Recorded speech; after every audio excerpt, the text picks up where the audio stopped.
Değerli izləyicilər, videonu bəyənib kanala abunə olun ki, hər kəs son xəbərlərdən anında məlumatlansın.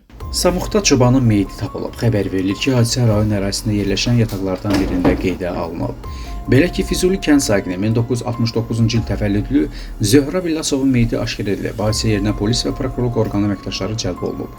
Faktla bağlı araşdırmalara başlanılıb. İyulun 26-sında Fövqəladə Hallar Nazirliyinin 112 qaynar xəttinə Qarabağ Suvarma kanalının Ağcabədi rayonunun Aşağı Afşar kəndindən keçən hissəsində bir nəfərin batması barədə məlumat daxil olub. Bu barədə Fövqəladə Hallar Nazirliyinin mətbuat xidmətindən məlumat verilib. Məlumatla əlaqədar dərhal Fövqəladə Hallar Nazirliyinin kiçik həcmli gəmilərə nəzarət və sularda xilas etmə dövlət xidmətinin dalğıc xilasediciləri axtarışlara cəlb olunub.